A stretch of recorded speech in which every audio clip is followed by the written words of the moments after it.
Hey everybody, it's Doug here, Doug Mystic Guy, Board Game Geek. Doug Herring on YouTube, just bringing you another playthrough. And I thought I'd go back to one that I've done before, and several other folks have done, but never seems to fail to entertain. And that is Darkest Night by Victory Point Games. It's really one of my favorite cooperative games. I would say that it only has one drawback, and that drawback is that no matter how many people are playing, you have to have four characters. So it makes it awkward if you have odd numbers. But as a solo game, you also have to control all four characters. Not that big of a deal because the turns are short, and we will go over those turns. But I just want to say we're going to do a full playthrough here. And the first thing I want to do with you is go over the turn. If you are unfamiliar with Darkest Night, this is a world where the evil necromancer, the Sauron in this world, has won, and he has beaten the heroes back to where there's one last bastion of hope and light. And that is a monastery right here. And that monastery is the only place still existing, but we still are not completely defeated. We can uncover holy relics to help defeat the necromancer and do one last push to try and overcome the darkness. However, if we fail, then we will lose the world forever, and the world will be corrupted in the darkness of the necromancer. Okay, so I did leave a couple of setup things left to do, and I just wanted to show it to you so that you could see how things go. In each of the locations, except the monastery where our starting characters are, and I'll go over those as well, we have to initially populate. The necromancer, what he does is he moves around the board and he drops terrible blights into the areas. And those blights can eventually overwhelm the area, and the darkness that comes from them can spread to the monastery. So the first thing that we have to do is set up, after we've gotten some of the basics done, is we have to populate each of the regions with blights. Now we're going to use this map deck up here, which I've already shuffled, and basically we draw a card, and I'll show you how that's done. We look at the first card, and the first thing we'll do is the mountains, since we're already there. We look at the mountains and we go, what is there? Okay, a corruption blight. So we're going to discard this, and we're going to go find a corruption blight. And I'm going to look through them. They shouldn't be too hard to find. Here's one. Okay, and here is the corruption right there. Now you can see there's a little green number up here that says 5. That's what we have to do to roll to defeat it, but that's not all there is. So we look on the other side. Corruption means that in the region that it's placed, the heroes, when they're there, get no bonuses. So if you have something that says a bonus on one of their powers or something, then you won't get that. Like, for example, when I show our character, the Paragon, he has a ability called Steadfastness, which provides him a bonus. That bonus will not be usable. Or there's other ones. Anyway, now to overcome it, we have to roll a 5 or better, and if we fail in our attacking of this blight, we're going to exhaust all of our powers, and I'll explain what that means later. But right now, this corruption is going up here in the mountains, and I'm going to flip it over on this side because I like to be able to read what the problems are as we go. Okay, next we're going to populate the forest, and I do it this way because it allows me to explain to you a little bit about the game as we populate the board. So now we're doing the forest, and if we look on the forest, you can see that there are crows there. Go figure, crows in the forest, evil crows of the necromancer. And here is let me get that for you in the right so you can see it. Here is the crow's tile. What do the crows do? Well, we can fight them, or actually we have to evade them. You can't fight them, they just go away. And if you fail, we lose secrecy, and secrecy is an important statistic. It helps keep us from being found out by the necromancer.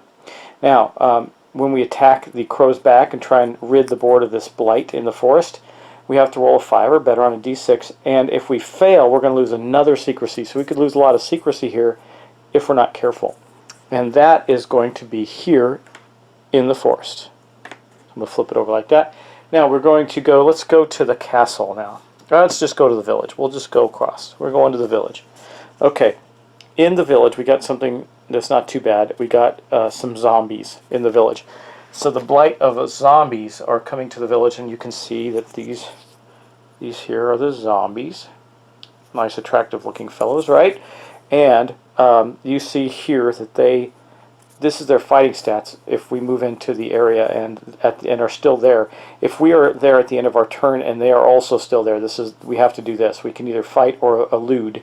Fighting, we have to roll a 5 or better. We can elude them a lot easier on a 3. If we fail, we die. Now, I'll explain how that works. You don't actually die, but you have through the grace of whatever good powers there are, you have the ability to come back. And we can also attack them back if we're already there on our turn and we choose to do that. So we have to roll 5 or better, and if we fail, then we die again. Now that is those zombies are going to be in the village, in the middle of the town, or in the middle of the map. Okay, so we still have a few left to go. We have the castle. We'll do the castle next. The castle has another crows. So we'll take crows. We've already read those, so we're not going to talk about them again, but there seem to be the evil crows scouting out for the necromancer just about everywhere. And those are here in the castle. Now we have the swamp. And in the swamp, one of the worst ones ever, desecration. And I'll tell you what I don't like about that, and we have to get to that quickly. Desecration, and now we have to roll 4 to overcome it, but it does something terrible. So this allows me to talk about another rule. Each round that this is still in existence, this darkness track, instead of increasing 1, is going to increase by +1. So 2 in this first turn, because I doubt we'll be able to get to it in the first turn. This is bad. Now, it doesn't have any negative effect if we go and attack it. I think I have a way to get there in 1 turn. We'll see if I can do that. Okay, and that is going to be here in the swamp. And then last but not least, we have the location where the evil necromancer is, and that's him. And that is here in the ruins. And we're going to draw one more map tile. We're going to look at the ruins.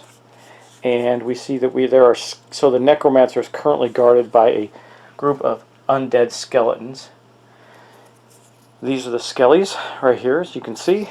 And what do? Well, you can attack and evade them too, and if you fail, you die. And also you can attack them with a 5 or greater, or die.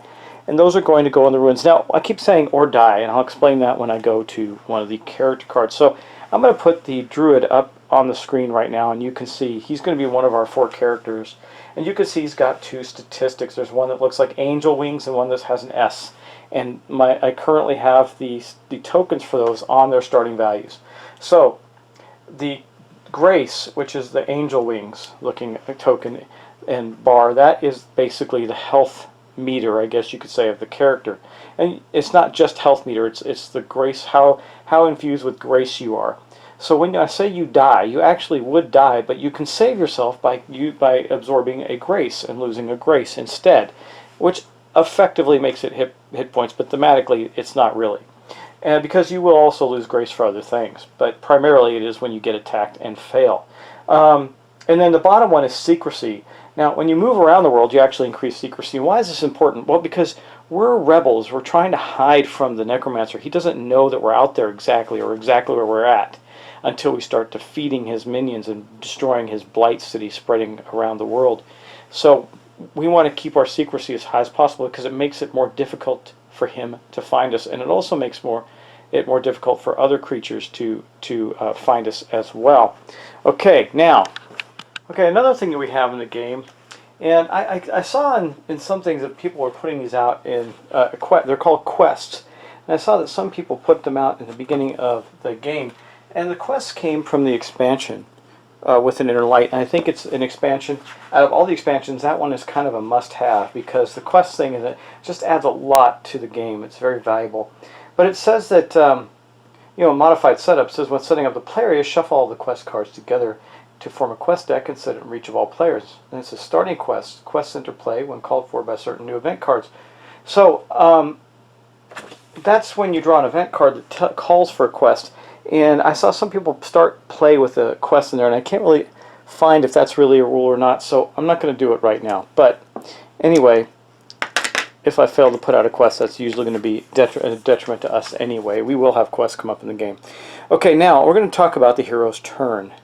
Now, I did show you the druid. Now let's go over to the characters cards first, and I'll kind of explain those, and then we'll get to the turn. Okay, here are our 4 characters, and I'm going to put their cards up on the screen so you can see them, but we did talk about the druid. And every hero starts with a set of starting powers, and they can acquire more powers as they go. There are 4 cards that have a symbol up in the corner like this that represent that those are the starting cards. You get to pick 3, or you can randomly pick 3. I didn't. I picked the 3 I wanted. You shuffle the other one back into the rest of the deck for the character, and they can gain more powers as they go through the game. Very cool feature of the game that I like a lot. Now, talking about some of the things. Now, normally when you attack, you keep hearing me reference rolling a die. You roll a 6-sided die to do just about everything, and the cards can oftentimes enhance things. Like this druid's animal companion, for example, is a tactic, and it means that he fights with 2 dice. Now, if he fails, then he exhausts it, meaning he can't use it anymore because the animal companion was wounded or hurt or maybe even killed, and he has to get a new one. But as long as he succeeds, he gets to fight with 2 dice with his animal companion. And again, there's all kinds of abilities that do tons of different things in the game for each of the characters. So we're starting with the druid. He's actually, oddly enough, one of our best fighters, which I didn't. Because I drew him randomly. I just drew the characters randomly. It's always a potential mistake, but that's what we did. So we got the Paragon. He has the ability to create these auras and things that help people. He's technically a fighter, but he's got really low grace, and I don't really understand what that is. Maybe because of some of his card play. I haven't played with him before, so that's why I say that. And then we have the Scout. Now the Scout's obvious. Scout is good at running around and scouting areas, but I also noted that when I was going through the Scout's abilities, it's probably beneficial for the Scout to be with someone else and running around with them. And I'll tell you why.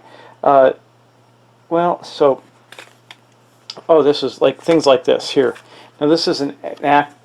If this treasure map is active, it says activate in your location, then search. Now when you activate it, you basically go put it on your card. That means it's the active card that you have. It says all heroes +1 die when searching there. So, well, actually, we're going to activate this in a location. So whatever location we activate this in. So activate in your location, then search. Now, if there's other heroes there, they too can search. And it says deactivate and exhaust at the end of the round. So we deactivate it, we take it off our card, and we turn it sideways, and it is exhausted. And there's ways for you to re-engage your items and have them, or your abilities, and have them unexhaust. And then we have somebody like the wizard here who's got a tactic. He fights with 3 dice. In this case, he exhausts if he succeeds because he's cast his powerful spell and it's done its thing. And so if he succeeds at it, then he exhausts it and he has to recover the spell. He also has invisibility, which is pretty neat, and teleporter is starting ones. So we're going to go over those in detail. And basically, there you also see this token. There's no turn order in this game. You can use any character you want in whatever order you want. And the reason for this is so then when you're done with that character's turn, you flip it over to the moon side to denote that that character is done. Okay, so here we go. We got turn order. So let's take a look at the hero's turn. It says in any order each hero takes. We saw that. So at the start, we're going to lose a secrecy if the necromancer is in the same location with us. Or we're going to lose a secrecy if we're carrying a relic because it's giving off this holy aura that the necromancer can see. We can resolve start of turn instructions on power cards. If we have any that say at the start of your turn, then we resolve them. Then we don't have any of those now. Now, since we're all starting, all the characters start in the monastery. On the first turn, you skip this part. But normally, before we do each hero's actions, we're going to do this, and then we're going to do this. So if we start our turn not in the monastery, we're going to pick up an event. It says that the necromancer is present and your secrecy is 0. You have to fight the necromancer. That sucks because you can't really kill the necromancer until you have a relic in hand. So otherwise, you would draw an event card. That's going to be the most likely scenario. Then we perform all of our actions, and then if any blight's in our location, we have to do the end of turn effect on the blight, which is the black printed portion of the blight token. Okay. Then we go to the. These are the actions we can do. We can travel. We can hide. Basically refreshes our powers. We don't do anything. We don't move, but it gets to refresh our powers. You heard me talk about exhausting them. And we gain 1 secrecy, but we can only go to a max 5 using the hide skill. Travel means we move and we gain 1 secrecy, again up to 5. Though there are other ways to gain secrecy. We can attack, fight a blight or the necromancer. That's if we're already there. If we've moved, if we travel to a location, we can't then attack it that same turn. We can search, and there's things that you can search for, relics and items that are very powerful on the map. We can pray if we're at the monastery to recover our grace, and we can we can get rid of 3 keys, and I'll show you what a key is. These are one of the most important things in the game. Key. We need 3 of them to open the coffer holding the holy relic. And then power, we can use any action effect on a power card, and we'll use up that action. That's the game in a nutshell, guys. That's the game that we're going to be playing today. And as you saw with the characters I drew at random, I think I'm going to have a tough time of it because they're not some of the tougher characters, with the exception of, really out of those 4, the Druid is really one of the toughest. But anyway, we're going to get started. So let's start moving and get our thing done. One of the things we know we need to do right off the bat is get over here and take out the desecration, and I'm going to tell you how we're going to do that. So let's get going. Okay, as I said, all of our guys are starting here in the monastery. Okay, and so when they move this turn, there's not going to be an event draw from them. But the first one we're going to do is we're going to move our wizard. So voila, you see the wizard on the screen. He's going to be our first character, and he's going to use his ability of teleport. It says action, exhaust to move directly to any location, gain 2, secrecy up to 5. Well, that's good because his starting is only a 3. So, or I'm sorry, he is at a 5, so he's not going to get any more secrecy from that. But we are going to do this. So we exhaust his power, and he is going to teleport. He can go anywhere on the board. And so where is he? Here's the wizard. This is his little standee. He is immediately going to appear here in the swamp because he's going to try and take on that desecration next round. Now, you see the black effect here on this desecration. It doesn't do anything to him directly. It just means that we are going to suffer 1 round where our darkness track goes up by 2 before you can tackle this. And hopefully, the necromancer doesn't move there and give him more trouble. And basically, that is going to end the turn of our wizard. Pretty simple, right? Now, he would go up 2 secrecy for using his teleport and going all the way across because people lose track of him. They don't know where he's gone. But he's already at 5, so he can't get any higher than that. Okay? Now, let's go on to the next character. I think that our scout is going to go next. And I don't think she wants to take on, she's not going to fight anything. She's going to go scout some things out. So I believe that we're going to send her first up to here to the mountains. Okay, now remember, we're not drawing an event card because we're coming out of the monastery. And that is her turn. Now, you see that the black text there is to get no bonuses. Now, she will be able to search on her next turn. Now, she would also increase in secrecy, but she is already at her maximum, which is how we all start at the beginning of the turn. So, really, that's all her turn. She's going to move up there. And we're going to call it a day for her. She didn't use any of her powers or tactics. And then I think we'll just move on to the Paragon we'll go to the Paragon. We'll just go in this order for this turn. It's not hurting us. Well, the Paragon relies a lot on bonuses and stuff, so I think that our Paragon is just going to move here. He can fight and he can defend himself well, so he's going to go here and take on these zombies. This is going to be the first place where something's going to happen where he's going to have to defend himself because he moves there, but since he can't defeat or attack the zombies this turn, he's going to have to deal with this. So he can evade, or he can elude, or he can fight. So let me show you one of his bonuses here that he's going to be able to use, his steadfastness. Okay, now he can use, he gets +1 die roll, or +1 die on rolls to defend against blights. So that's what he's going to do. He's going to defend. He needs a 5. Let me see, does he have anything that can elude? He can't attack it yet. That's not going to be till next turn. Yeah, he can't. So basically, he's got that bonus. So he moved there, and then the next thing that happens is he has to deal with the blight, the zombies that are there. He can choose to defend or can choose to evade.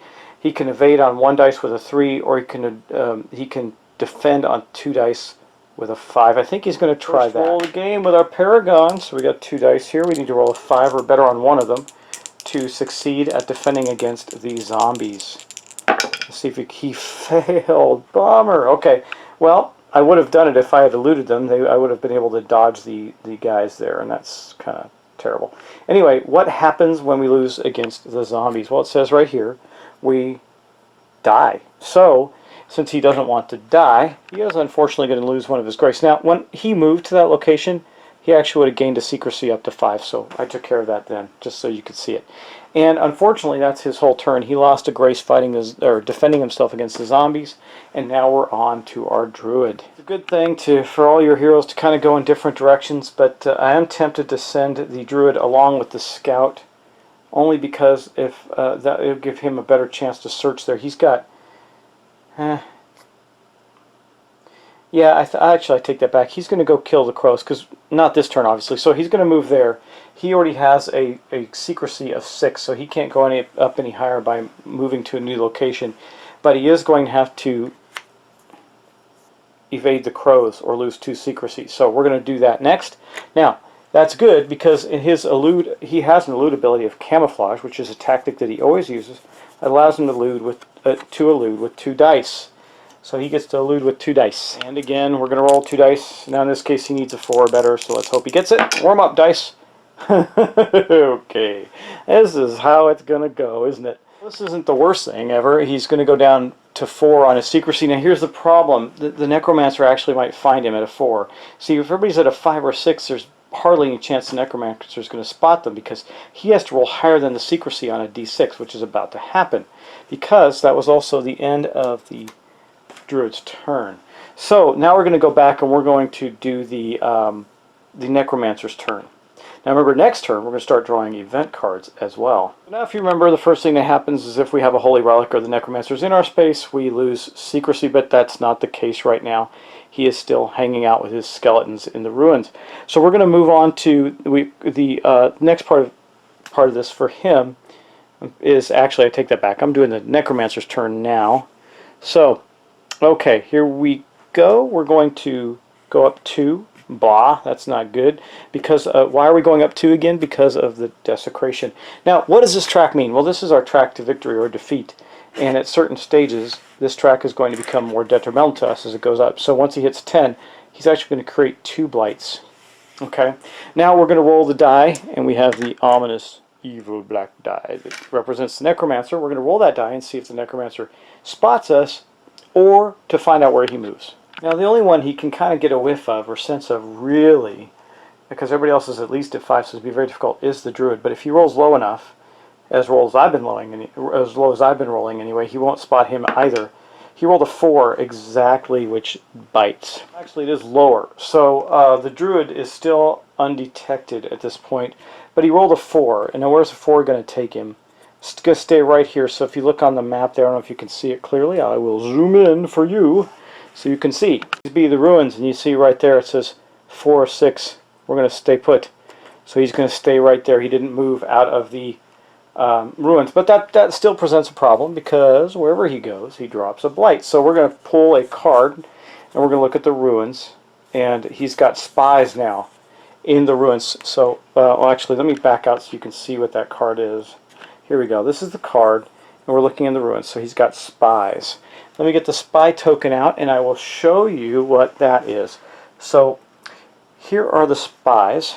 That's their little picture right there. It's a couple of shady characters with hoods, looking kind of like Ring Wraiths or something. But anyway, you can see when you move there, if you're there at the end of your turn, and they still are there with you, you're going to lose 1 secrecy each turn. And I'm going to look them up just to make sure that's not it. I think that's just anybody in that location, and they need a 5 to beat, and if you fail beating them, you lose a secrecy. They are here with the necromancer. So let's look. I'm just going to look at the spies, and I just like to double check, because there's so many different things in the game. It says at the end of each turn in the affected location. Okay, so if you're there with them, you will lose secrecy. Okay. That's basically the end of our first turn, so I did a decent introduction. And turn 1, I think, I'm looking at the time on this, I think I can squeeze in turn 2. They're not that long of a turn. So I'm gonna flip the tokens back to the sun on every character. And we're going to start again, but this turn's going to be a little longer, because we're going to start by drawing quests cards as our first thing.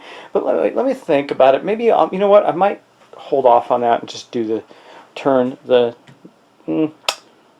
no, we'll keep going. Okay, so we're going to do the druid first. So the druid's going to draw a quest card from the quest deck, and we're going to see what that is. Rogue Reaper. I'm sorry, that's a quest. I don't know what I'm doing. I'm going to shuffle that. I meant an event card. Oops. Okay, so I'm going to shuffle the quest deck back up again. Apologize for that. Draw an event card. Here we go. Startling news. Okay, add a time marker to a quest currently in play. Okay, if there is no quest in play, then instead draw a quest and roll 1 to determine its location. Okay, so we're going to do that. Now we get to draw a quest. Did a turn there. So, okay, counterintelligence is the quest that we've drawn. Suspicious characters have been spotted, surveying the area and building hiding spots. Demonstrate that you are better at it than they are. Actions. We need to elude versus a 4. Each success gives us a success to this quest. The quest requires 2 successes. We have 4 turns to complete it. If we fail to complete it, then we're going to put a spy's blight on the location. And the location is, we look at the town there, we base it off of that, a 4. So the location of this quest is going to be up here in the castle, and of which we have no one there. But the good news is we will be able to move the wizard there probably next turn if he gets lucky enough to do in the blight that's there.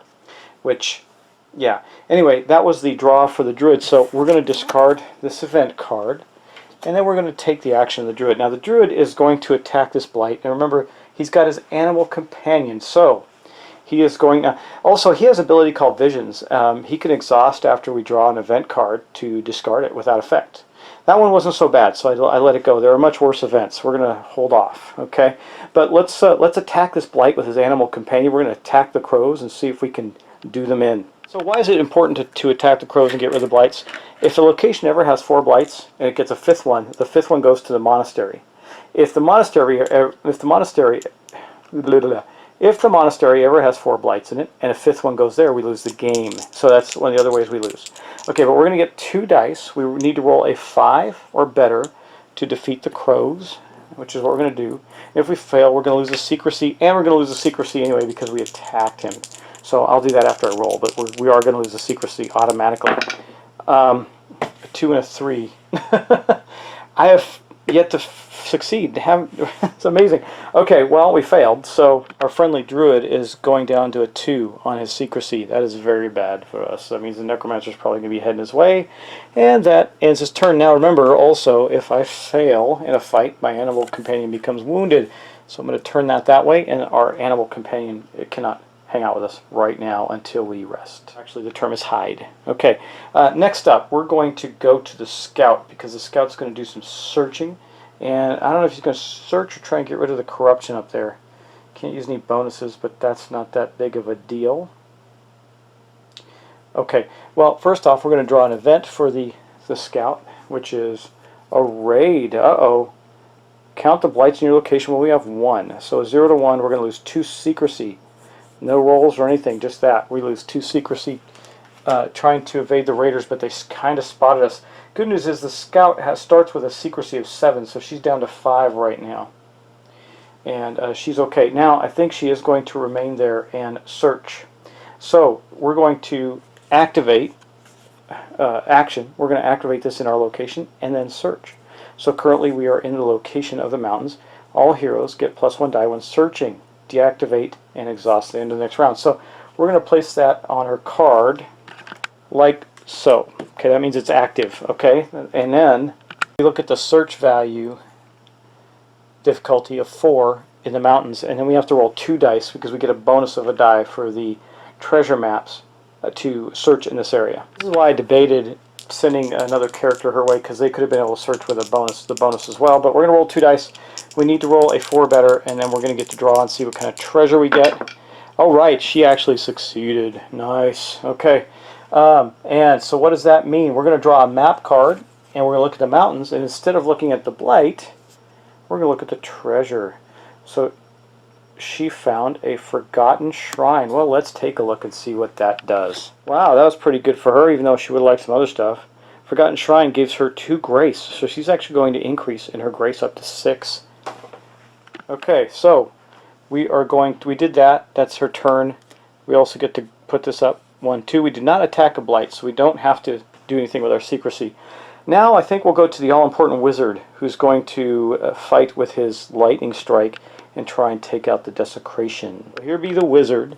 You can see that we have this desecration here. We need to roll a 4 or better. Now, he's going to use his lightning strike, which will only exhaust if he succeeds. He's going to get to roll 3 dice. That's pretty effective, right? So let's hope he gets it. He's rolling 3 dice. Here we go. Let's get some luck here. We need a 4 or better. Oh man, I saw a 3 and a 2 and I thought we didn't make it, but we did make a 4. So we have destroyed the desecration. Ooh, and the necromancer does not like that one bit, so he's going to be scouting for that terrible wizard. This wizard loses secrecy for attacking a blight. And then we turn this over. So the only one we have left to go is our Paragon, who's in there with the zombies. Okay, I think, well, so he's got Rebuke. It's another tactic. You can see it here. He doesn't have to do anything to activate it. He fights with 2 dice. Oh, if you have any extra auras, you must deactivate 1. No, he just fights with 2 dice. This is a next effect. Deactivate 1 and add 3 more dice. So he doesn't have an aura running because he doesn't have any of his auras yet. I probably should have given him 1. But anyway, he's going to fight with 2 dice. That's pretty good. Now, he is fighting the zombies, so once again, he needs a 5 or better to defeat them and get rid of them. See if he can drive these evil zombies out of the village. He's getting 2 dice. He has to roll a 5 or better. 6. He did. He succeeded. That is awesome. So these zombies have been destroyed in the village. That is a good thing. And then he is unfortunately going to lose another secrecy down to 4. Bummer for him, right? Anyway, he was the last of the players to go. And that's good news because we don't have a desecration anymore. Oops, I know what I forgot, guys. This is a terrible thing I have to remember. I need to make a big bad sign for myself. I'm going to do it now. I would have had to draw, I've only drawn 2 events, right? So I owe the wizard, yeah, only 2. I owe the wizard and the Paragon an event. So this will be the wizards. Watchers, okay. Compared to the darkness track, darkness track is a 1, so it's a lookout. We have to make an evade of -4, or an elude -4. So he could have activated, it's not an action, it's a tactic. He can activate this to get +2 when eluding, deactivate and exhaust if you fail a combat or use another tactic. Okay, so he's going to do that. So I put down his card. Now, this card basically is exhausted because he did actually destroy the blight there. But we're going to roll +2 dice. So we're going to roll 3 dice to avoid the watchers. Sorry, this is out of sequence, guys, but I don't want to cheat. So he succeeded. So he did elude the watchers. Now, he's still invisible because it says to deactivate and exhaust if you fail a combat or use another tactic. Oh, well, he did. The lightning is actually another tactic. So he's going to deactivate. He would have, when he attacked the lightning, he would have deactivated that and exhausted it. So all his powers are exhausted next turn. He's probably going to have to rest. And then I forgot to draw the event card for the druid. What does he get? Oh, it looks like another quest is going to come out. Boop. Okay. Now, it says I'll add a time marker to a quest, so that's what we're going to do, unfortunately. Here's a time marker, and what that means is this one is counting down farther than we expected. So that is bad for us because at the end of right now, because I'm actually at the end of this turn, we're going to add another time marker in there. We're going to have two time markers to be able to get rid of that before we lose all heroes. Or before we add spies to that extra spies to that location. That's not the worst thing that could happen. We could let that go, but I prefer not to if possible. But anyway, getting to it, we are going to add another secrecy or another time token to that quest. We're running out of time there. And we are also going to move the darkness track up to 3. And then last but not least, we're going to roll for the necromancer. I'm hoping he moves somewhere, because if he doesn't, well, if he's going to move to a character location, but the character can get away. So we rolled a 1. So actually, that's interesting. So the one with, he actually is going to detect, no, it's got to be higher. So that's the worst he could have rolled. But as a result of that, he starts to meander over. He did not detect anybody because everybody's at least at a 2 or higher. So he meanders over to the forest where he will drop a blight. Let's see what he drops in there with the druid, who's probably going to flee. Okay, this is in the forest, so we're going to look at the forest here. And a gate appears. Okay, let's get a gate token out and put that on the board and see what it does. So, the Necromancer came in and created a gate. What does the gate do? It says, Necromancer teleports. I'll discover exactly what that does. And if we fight it and lose, the darkness track goes up one. So this is going to be here with the crows, because we did not defeat the crows. And I'm going to look that up. I'm not sure what expansion that came. I think it came from the expansion. I don't remember that one off the top of my head. That is the gate. Yeah, I believe it came from it with an inner light. If I'm not mistaken, I will find out. Maybe not. No, that one didn't have any. Interestingly, it wasn't an inner light. It was one of the other ones. Which one was it? It was on Shifting Winds expansion. Yeah. So here's the gate. It says, the Necromancer adds 1 to his movement rolls, only for the purposes of detecting heroes. If he detects any, he teleports to the location of a random detected hero, even if he detects a hero at his current location. The blight affects all locations. Okay, we have to destroy that one. That's the next one on our hit list. That's bad. But that's where he drops it. And that's also the end of the turn, guys. So now we got 2 full turns in and an explanation of rules, so it's going to be a little bit long of a video, but I know that you guys will enjoy this. It's one of my favorite games to do a playthrough through if I can remember to draw events. And we got to be careful tracking the blights and everything. It gets a little challenging on the 4 characters. It's much more entertaining with others. But that is the end of the turn. So guys, tell me if you like Darkest Night, if it's something that's on your radar or something you've played before. And by all means, if you spot me making any mistakes, let me know. I think I did okay because I caught up on the events. But I will talk to you next time. Have a very good evening.